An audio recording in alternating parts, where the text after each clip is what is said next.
Welcome, everyone. So we're going to spend a little time today talking about how our approach was for developing our capital replacement program.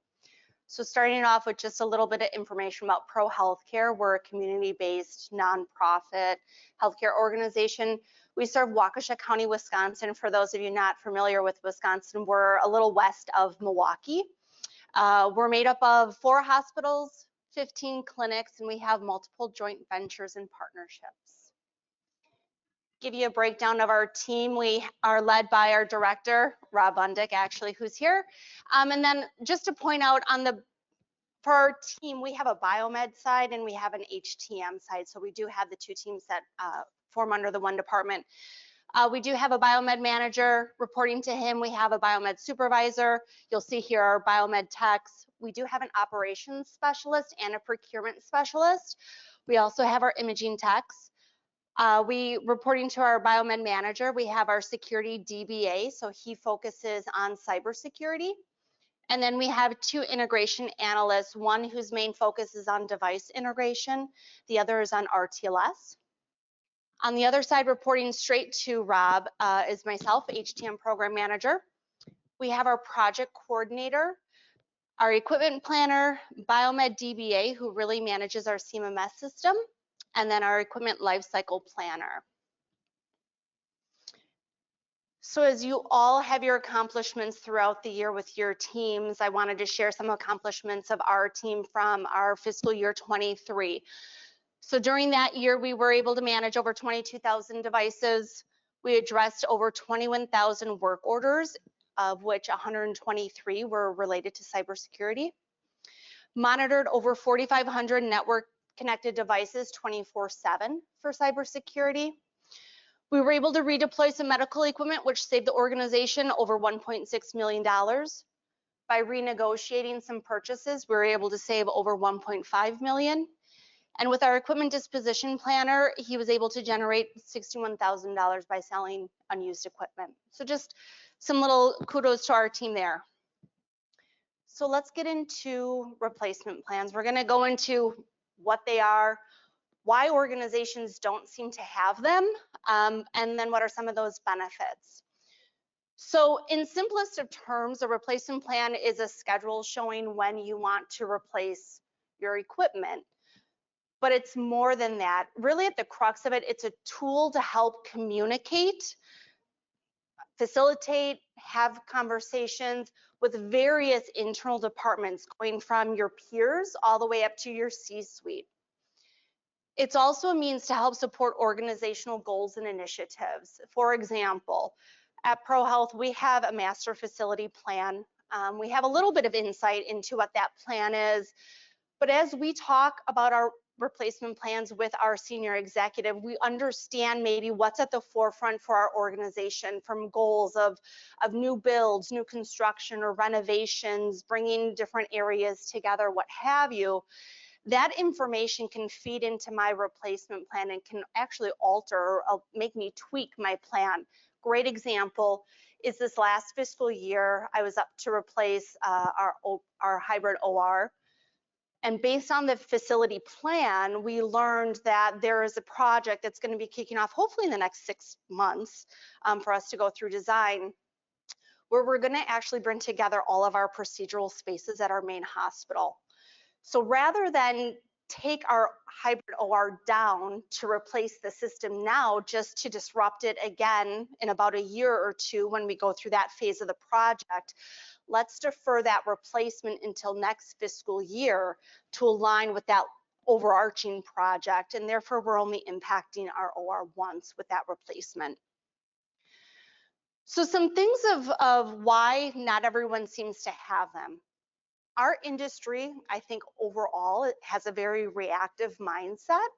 If you think about it, you know, as biomeds, you're getting a call, right, for a break fix. You're reacting to that. Patients present at the ER or at a clinic.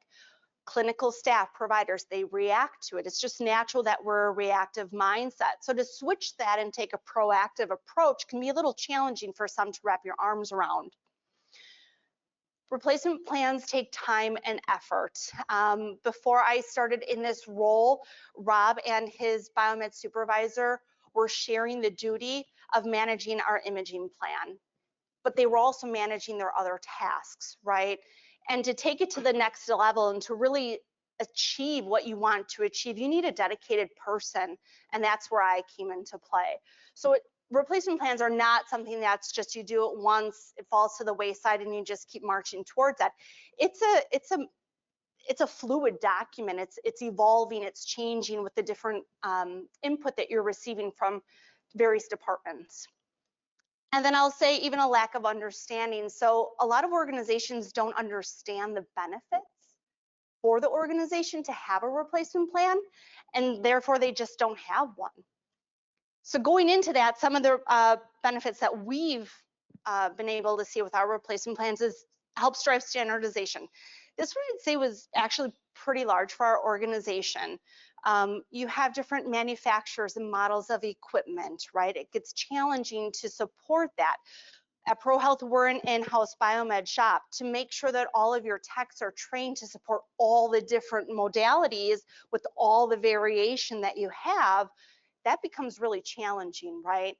Also from a cost perspective, some of those with parts, right? You're now gonna be sourcing different parts versus standardizing and maybe leveraging that with a vendor, third party or OEM.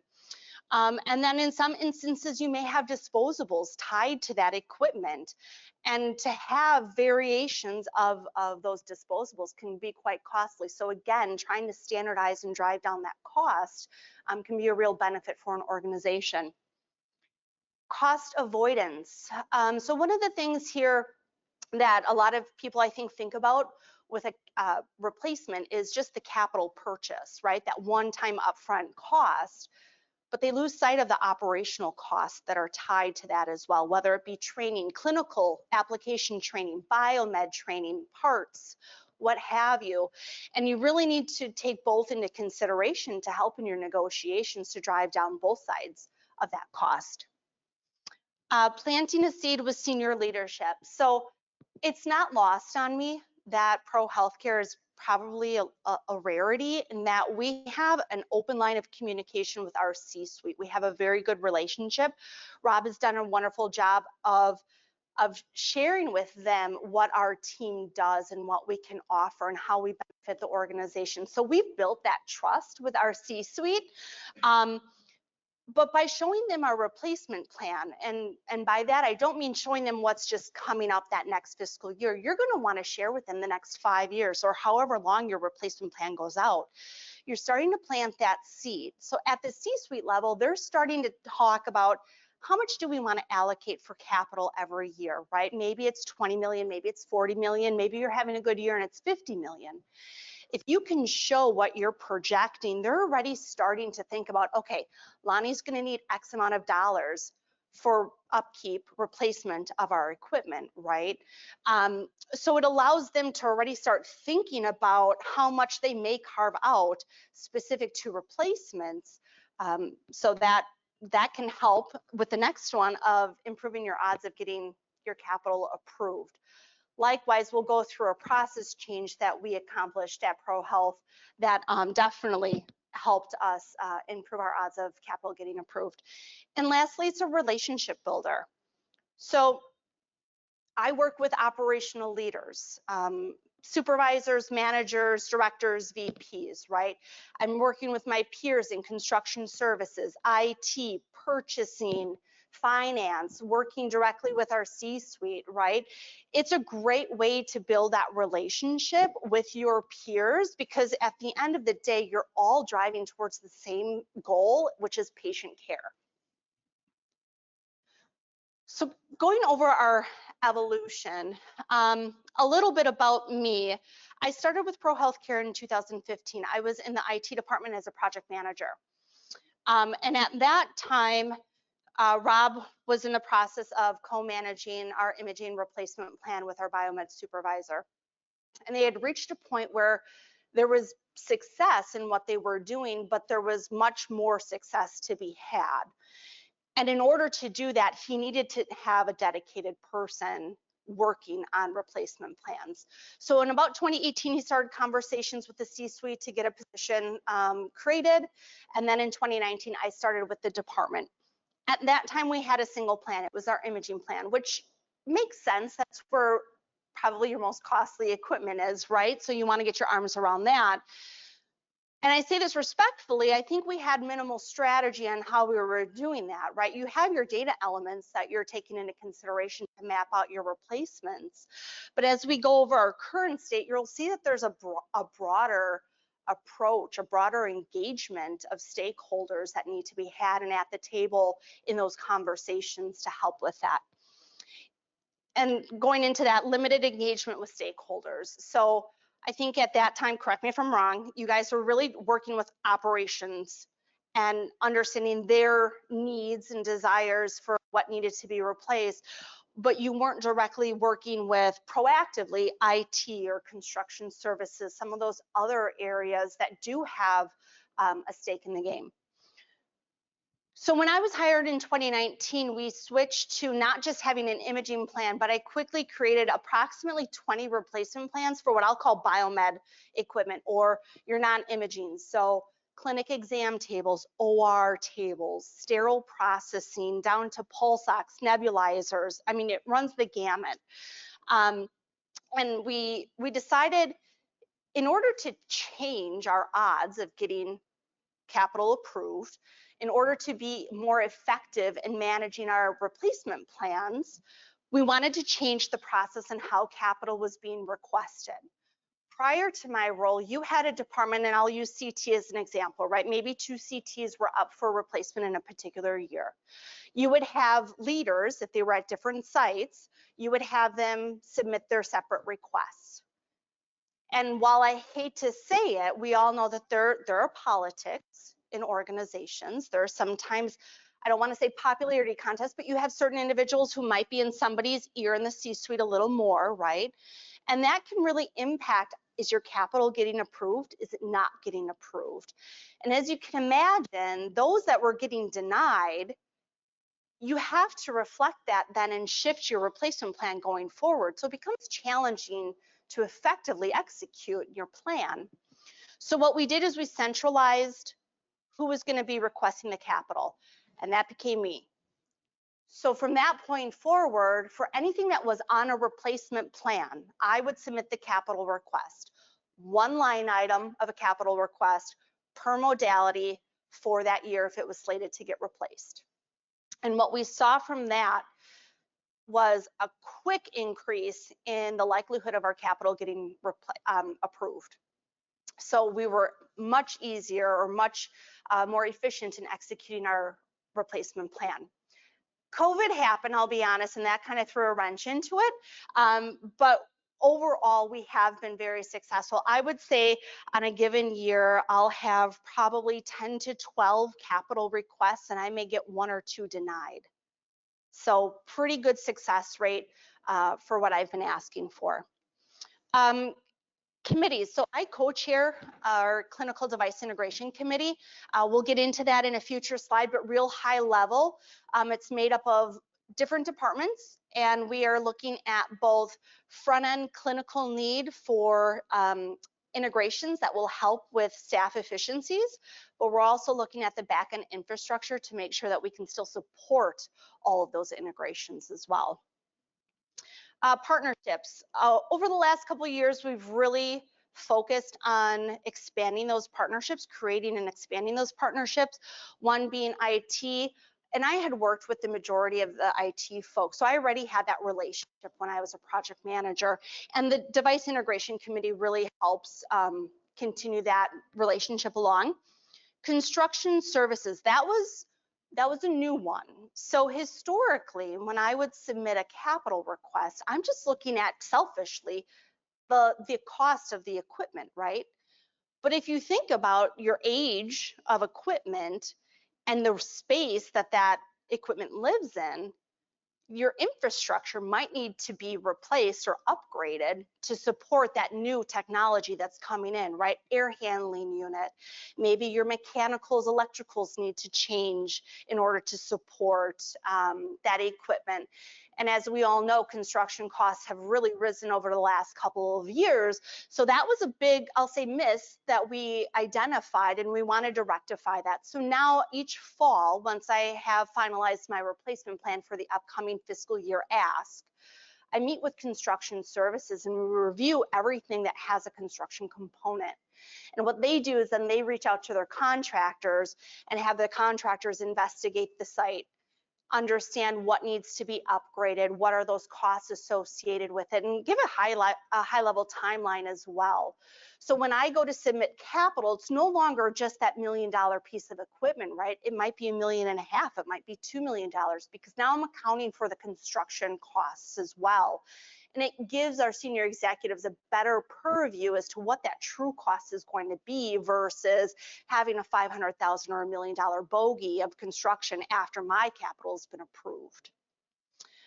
Working with finance, I do have a slide on what I provide them, but it's really showcasing finance, what is both the capital and the operational costs associated with the purchase. At ProHealth, all training is going to be operational, right?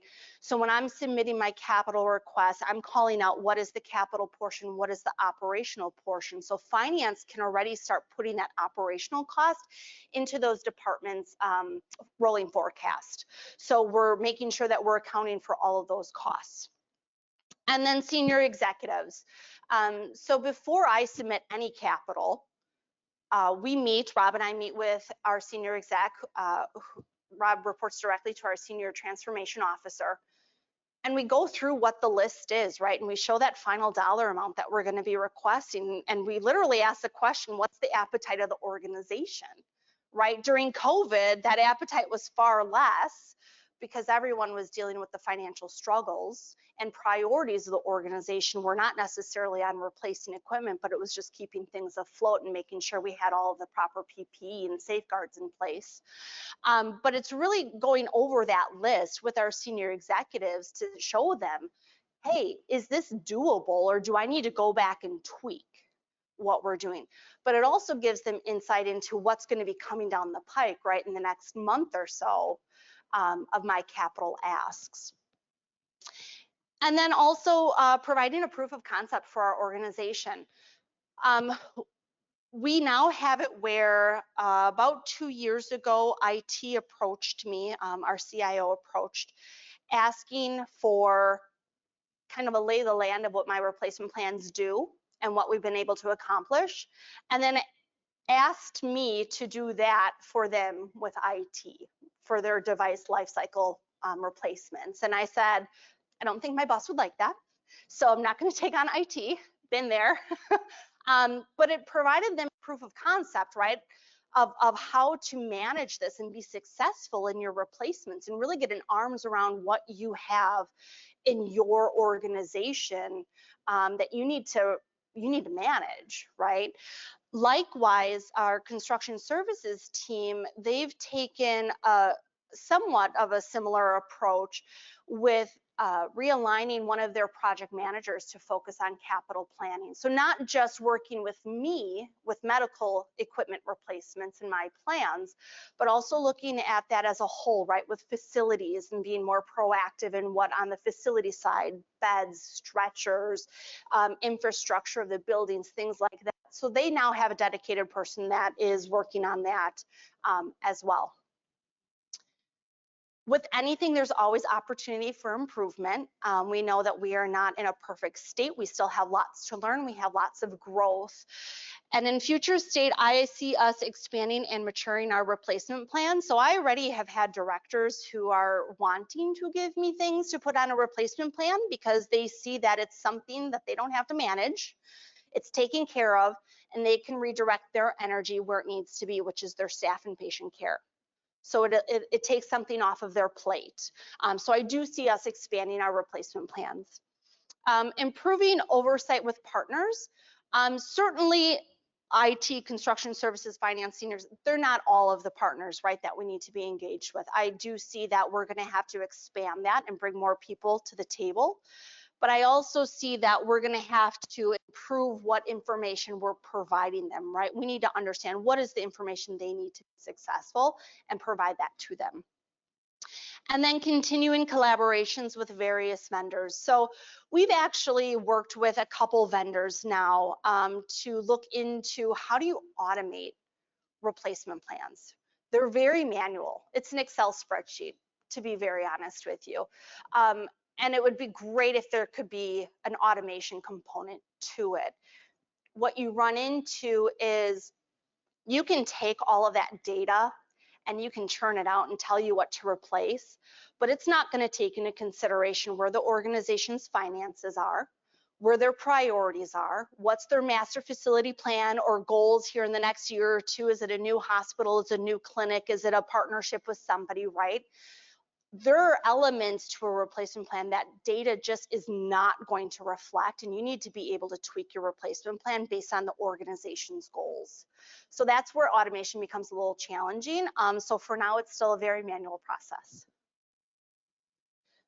So some of the things that I take into consideration when I'm developing my replacement plans are, one, what comes out of our clinical device integration committee, RFPs that I'm a part of, operational input, department partnerships, and our senior executive engagement.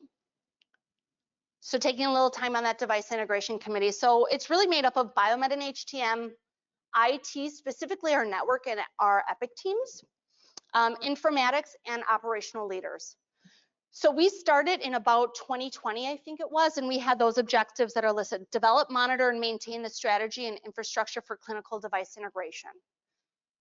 You can have all the integration you want, but if you're not taking care of the back end, the infrastructure to make sure that it supports existing integration or future integration, it's really a waste, right? So you do need to have a purview into that infrastructure. Evaluate device integration offerings and associated infrastructure. So with having operational leaders at the table, we're understanding what are some of those pain points from a clinical perspective that maybe some integration could help out with, right? And it could be either things that I have learned of in conversations with vendors that are a product that is going to be coming out. Maybe it's things that other operational leaders have heard from their cohorts of what other organizations are doing. And we have that dialogue to see, okay, are there any upcoming integrations that we need to talk about, and also understand that infrastructure component. Recommend fleet replacements in support of the EHR integration offerings. So again, it's that collaboration with IT, what's happening on both sides, where that replacement plan may need to intersect with. And then providing advice, oversight for any requested device integration enhancements or issues, or anything that's a future functionality that we're looking at. Again, looking at what is it clinically that is going to help drive better efficiency for staff, alleviate some of that administrative work so that they can focus on patient care. RFPs. So a couple things here about RFPs, identifying our key issues and barriers that we experience. So we had a lack of requirements from clinical areas. As you can imagine, that opens up the wormhole of physician preference, what's shiny and new, what a vendor promised a provider, and you're making decisions off of that, which aren't the things that you want to make a decision off of.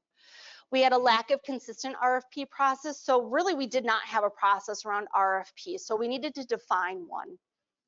And then we identified that not all stakeholders were identified or included in those conversations, right? You might be missing some key players who need to have a seat at the table. So what we needed was a comprehensive RFP document, and it was going to ensure all the necessary data is being gathered. We needed a centralized management of the process, and we needed a mechanism to track and summarize vendor responses. So why it's important to do this is it's a process to help ensure the best clinical and financial decisions are being made for the organization. So here's some snippets of the document that I put together. It's an Excel workbook. Oh, I don't have them getting larger. So for this guy here, this is my tab where I'm calling out all of our stakeholders, right? You need to make sure that you've got all individuals, whether it's a high impact for them or a low impact, anyone that's impacted by this decision needs to be involved in communication at least, so that they are aware of what we are going through. We then have a mechanism for tracking our clinical requirements, and we want to call out the level of importance of those clinical requirements, right? Is it something that's critical that they need? So therefore, if a vendor does not have it in what they're proposing, they're off the table right out of the gate, right? Or is it something that's low, where it's like, yeah, it'd be nice to have that feature, but it's not a make or break. I can live without it. And then on the right-hand side is where I capture our 5-year cost of ownership. So not just looking at that capital cost, but looking at operational costs. And that goes down to clinical application training, biomed training, asking the vendors, what are your 2 top break fixes and what are the cost of those? So that we understand, once we're out of warranty, what is the potential financial impact of their top break fixes for our organization. It may not happen, but it may happen. We just want to be prepared for that. I don't showcase on the bottom, or I do actually, for disposables. Not everything has a disposable tied to it, but if there is a disposable tied to it, we work with purchasing to understand what are those cost deltas between what we have now and what we're looking at, so that we truly are capturing that 5-year cost of ownership. Operational input. So I really just try to be concise and look at biomed and HTM, so our internal department, and then operational input. So from a biomed perspective, right, we want to worry about serviceability of the equipment to help us understand, when are we wanting to replace this? Is it something that the market is saturated with that particular model? It may be an older model, but maybe it's saturated and we can get parts all day long, right? That extends your life of that piece of equipment. Is it something that we're having difficulty getting parts for, right? You want to bring that one forward then, because you want to ensure your uptime of that piece of equipment. And like with that, looking at total repair costs, right? So if you have more than one that you're going between, which one do I choose, right? Prioritization, you're going to want to look at your total cost of repair to help you determine, do I replace A or do I replace B this year, and what gets deferred? Cybersecurity risks and concerns. So I do meet with our cybersecurity analyst. We go through my plan and we go through his concerns, and we see where they intersect. And if something is of concern to him, but I do not have it coming up on the next fiscal year, we talk through that, right? And what options do we have? Do we have the ability to do micro-segmentation to try and mitigate our risk? Or is it something that I truly do need to bring forward into the next fiscal year? So he's aware of what safeguards does he need to start putting into place for that equipment that has a cybersecurity concern, versus what are we able to accomplish sooner with a replacement. And then standardization, again, that one is big for us. So we do look to try and standardize. Again, we have it, I think, in almost all modalities: primary, secondary, tertiary support, right? We're very big on our training, and we want to make sure that we are standardizing wherever we can to help the guys out, right? And when they're servicing that equipment. And then we look at operational input as well. So downtime, what are they experiencing? We may have the data, right? And we may think, oh, it's not down that often, but if it's in a high volume area and it's impacting them more than what we would think, we want to hear about that, right? So that we can help prioritize our replacements and make sure that we're ensuring uptime and we're not diverting patients to a different location, or having to reschedule them for a procedure. Technology. It's a double-edged sword, I think. RSNA, you have providers who go to RSNA and they learn about the latest and greatest, which is wonderful because they know what's coming. Unfortunately, they see the latest and greatest, the shiny object, right, that they want, and they come back and they already have their decision made.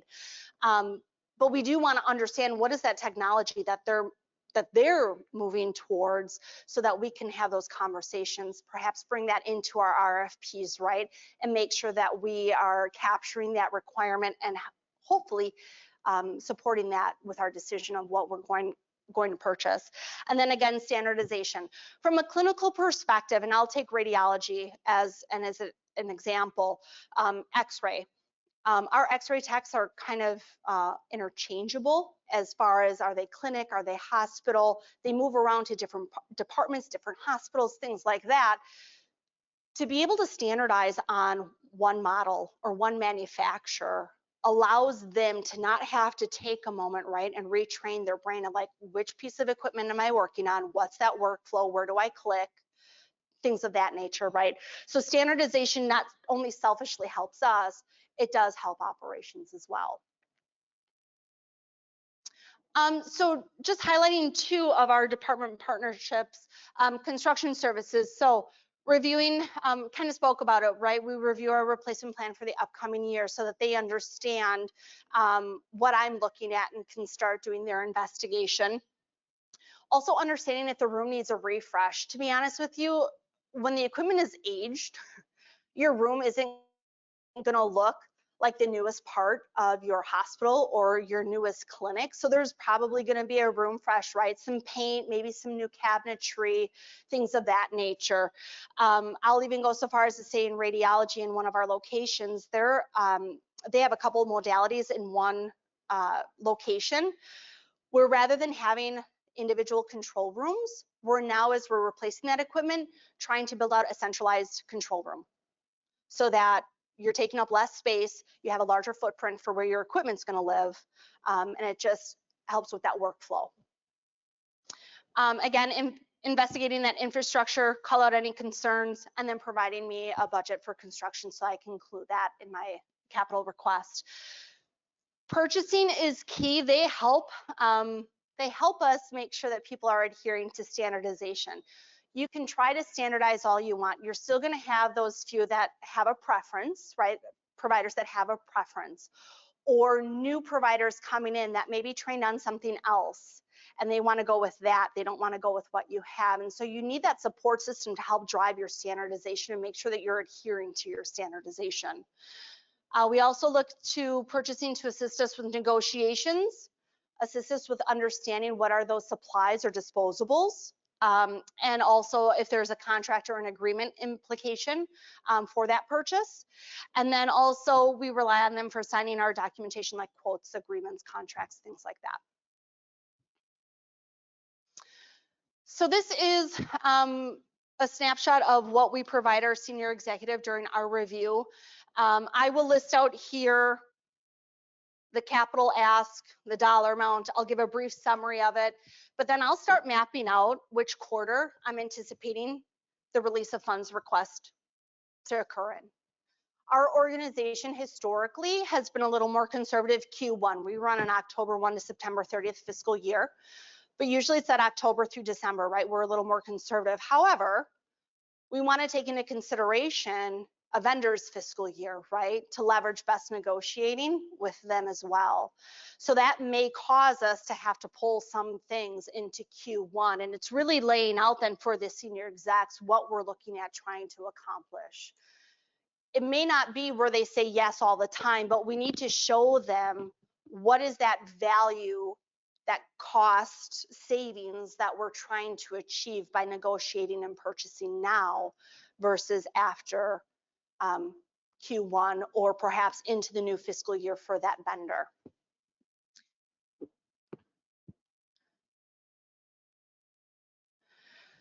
So these are some snippets of replacement plans. So the top two here, this is going to be my biomed equipment, imaging equipment.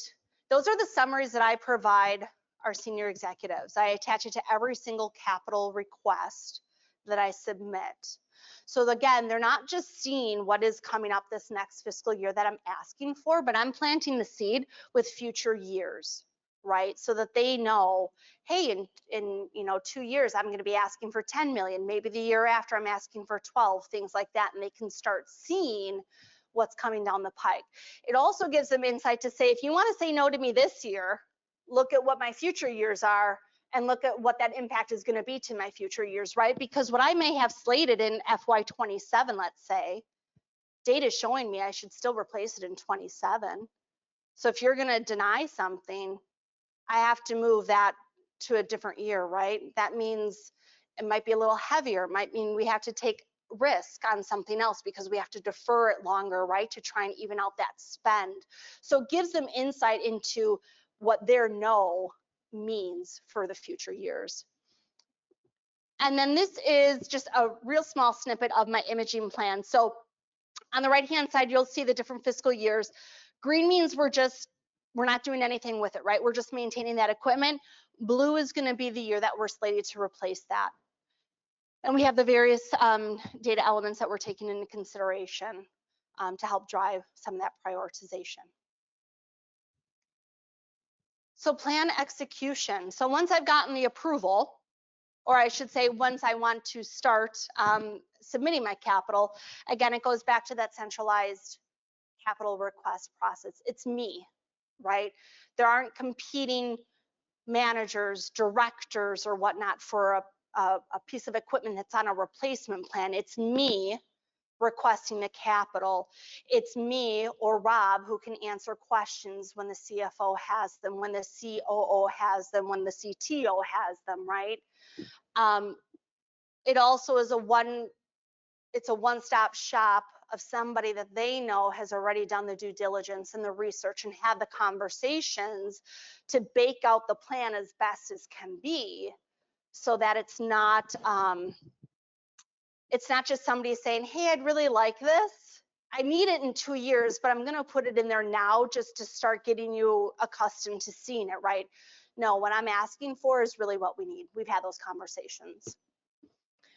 Engaging finance. The next slide, I think it is where I show that. It's really providing them a breakdown of capital and operational. We're tweaking it going into this next fiscal year based on some feedback that our CTO has provided us. And that is, don't just give me or give us when is the quarter that you're going to be asking for the release of funds or a PO is going to be issued. Let's take that out further, right? When's your PO going to be issued? If it's got a construction component, how long do we think construction is going to last?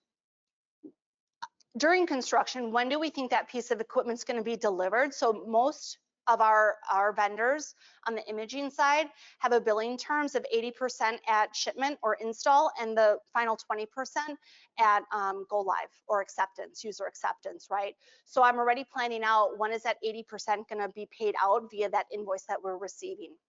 When do we think construction is going to be done? So we know when we can start anticipating that 20%, that final invoice to be received, right? And when we're going to pay that out. So it's looking at expanding that and giving them greater information so that from an accounting financial perspective, they know when are dollars going to be committed on the books with the PO being issued and when is that last payment going out and everything in between.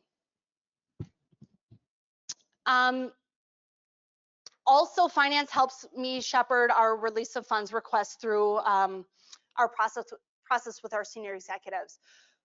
We've had it for a number of years now where I think if it's over $250,000, it may have went down during COVID, senior executives have to approve that release of funds request. So in those instances, obviously with imaging, most of your spending is going to be over $250,000.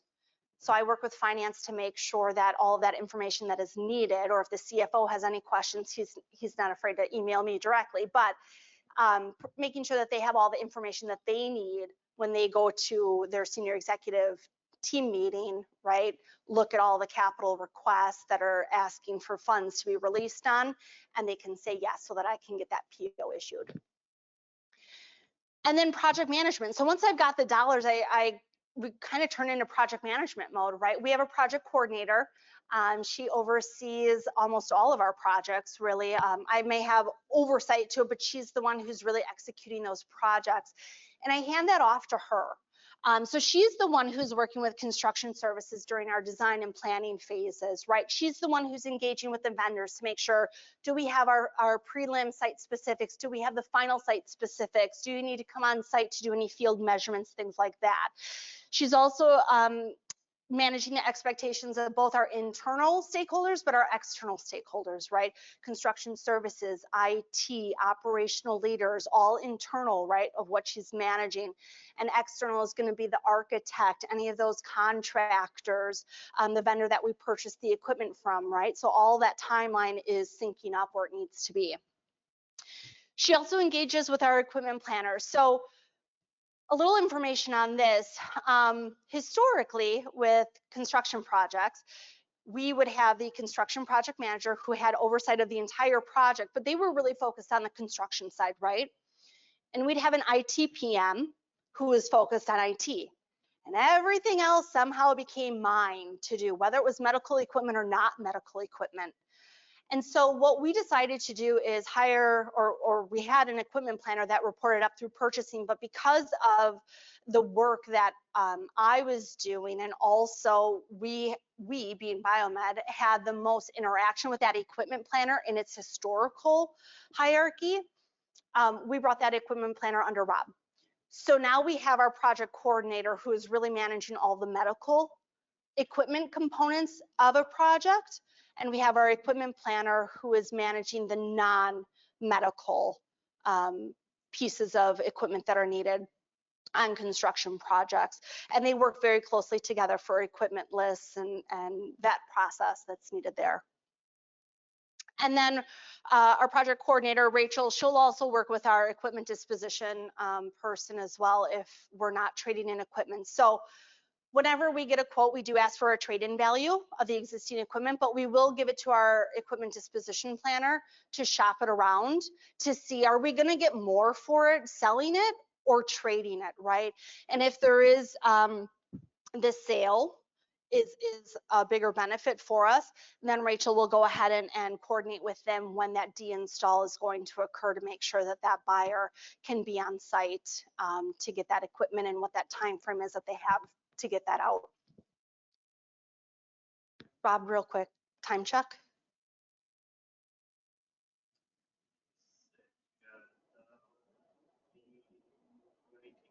Okay. So financial breakdown. This is what I put together after we have gotten the approval and I'm trying to keep everything straight, right? This is provided to a couple different people. It's provided to finance. You'll see here, I break out what the capital portion is, what the operational portion is, what I budgeted, right? So that I can track my savings as well. I'm also listing out the assets that are impacted with that replacement. Why is that valuable? There have been numerous occasions where our biomed supervisor will come to me and say, Lani, is that on a replacement plan? And I'll say, yes, Dan, it is. And he'll say, do you know what asset it is? Because we have it broken and we're trying to determine, do we want to spend the money to fix it? Or do we find an alternative in the interim until we replace it? And we can easily look to see, is that an item that is going to be replaced or not? If it is, the majority of the time, we are not going to spend the dollars to repair that piece of equipment. We are going to find an alternate way for that department to still function, and we're going to wait for it to be replaced. So again, smaller scale, right? But we're still saving some dollars there by having insight into what are the assets that are going to be replaced. Also calling out there, are we going to trade it in or are we going to sell it? That goes back to our equipment disposition planner, Chuck, right? He then has purview into what are the items he needs to start shopping around because we already know out of the gate we're going to sell.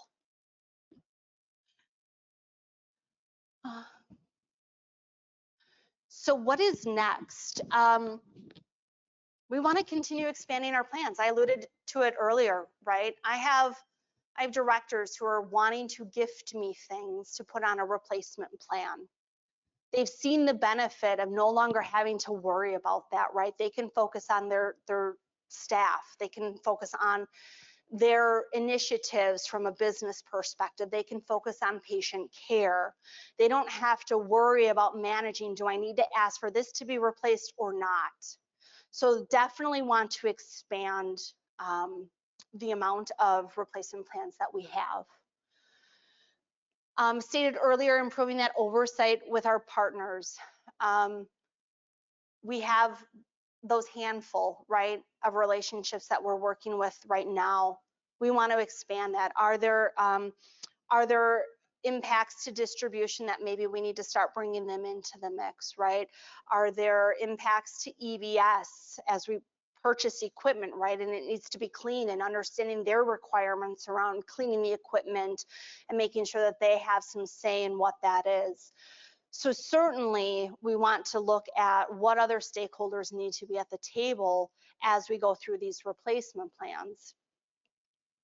But we also want to improve the data that we are giving with them. So like I said earlier with finance, right, we were mainly just providing them when was that quarter that we wanted to spend the dollars, but we weren't giving them insight, when do we anticipate those invoices to come in, right? And that is banking on, in some instances, a construction timeline, which is very pie in the sky before you start diving into it and understanding what all needs to be done in that space. So certainly improving and expanding that oversight with our partners. And continuing to work with developers. Like I mentioned before, we've had some conversations with a couple about automating. There are challenges with that, but I think that there's still conversations that need to be had, right? There are going to be organizations that maybe are new to replacement plans, and they're not going to take everything into account that we might be taking into account. Maybe they're going to make their decisions out of the gate purely on data, and that's going to help them tremendously versus working in an Excel spreadsheet. And as they evolve, right, they might grow out of that, but there's still certainly some benefit in continuing those conversations, because really our goal is to just continue driving the industry forward and providing value so that organizations can make better informed decisions as it relates to replacement of equipment. So we did learn a couple things as we've worked on this since 2019. Change is difficult.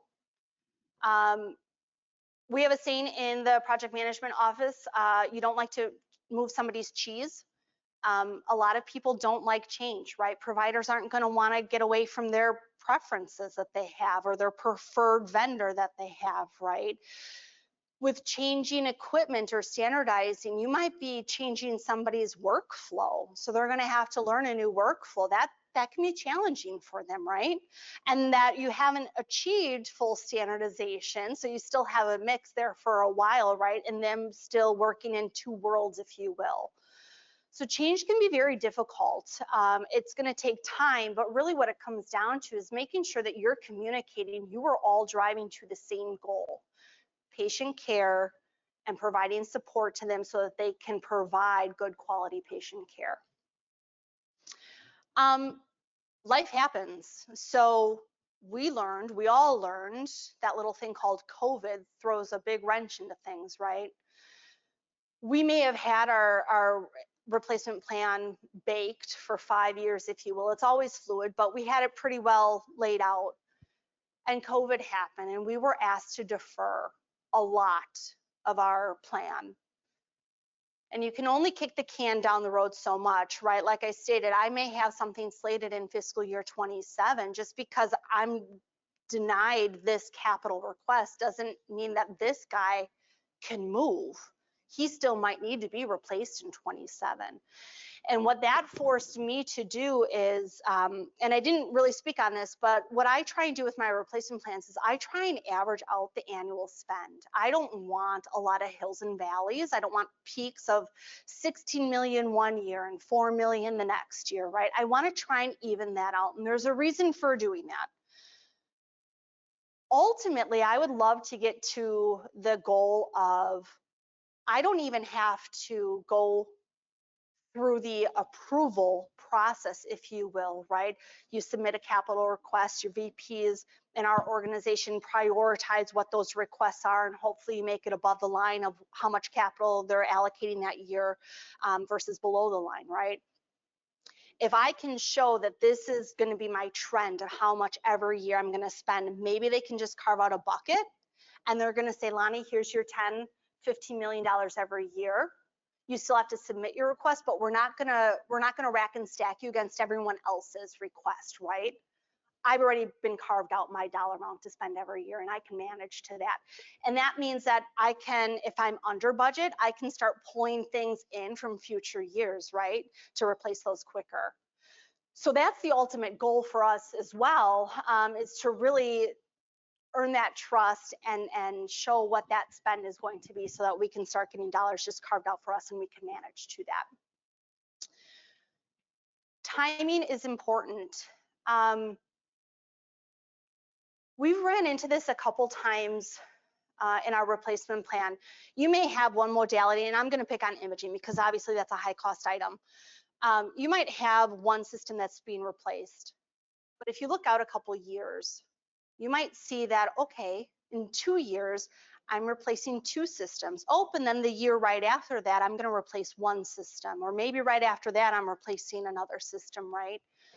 So you look at it and you say, okay, if I'm standardized to a particular vendor, let's say we went through our RFP process, does it make sense for me to replace this one now? Do I defer it a year, maybe 2, so that I can lump multiple years into negotiation conversations with a vendor, right? So you're not just negotiating for one replacement, you're essentially negotiating for multiple to drive down the cost of multiple purchases over the next 3 years, right? So that's definitely something that you need to take into consideration when looking at your replacement time. Is the timing right to replace that piece of equipment? Or do I see if we can defer it a year or 2 to lump it into a larger deal?